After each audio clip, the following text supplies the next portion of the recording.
Oleme võtnud Epsoni etiketiprinterid kasutusele 73 Eesti Selveris ja printereid on kokku 170. Võtsime Epsoni etiketiprinterid kasutusele, et vähendada kulusid, siltide lõikamist ning vigade arvu. Ja lisaks sellele muidugi vähendada paberikulu ja see on päris suur võit. Meil olev mudel on TM C3500. Proovisime läheneda Selverile mõttega, et kuidas ära kaotada selline käsitöö nagu hinnasiltide tavaprinterit kasutades printimine ja sealjuures siis käsitsi need väljalõikamine, eks ole. Et antud lahenduse puhul on tegu praktiliselt automatiseeritud protsessiga, kus siis kasutaja saab siis praktiliselt vastavalt mõõdule muuta oma hinnasilte igapäevaselt mõõduliselt, disainiliselt, sisuliselt, ehk siis tööjõukulu oli selline põhiline argument, miks seda sai soovitatud.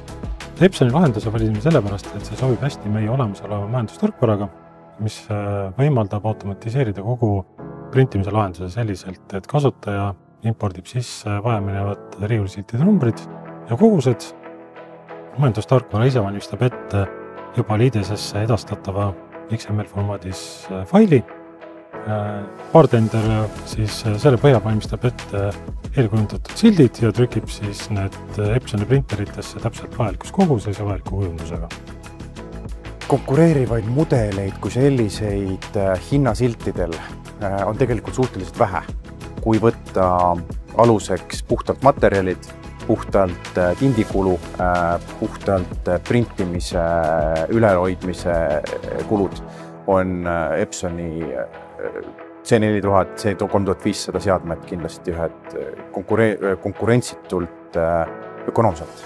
Et printija ei pea valima paberivärvi, vaid me saame dünaamiliselt muuta etikettide kujundust, mis siis omakorda tähendab, et õiged sildid õigel ajal, täpselt nii palju kui vaja on ja lisaks ei raiskame paberit.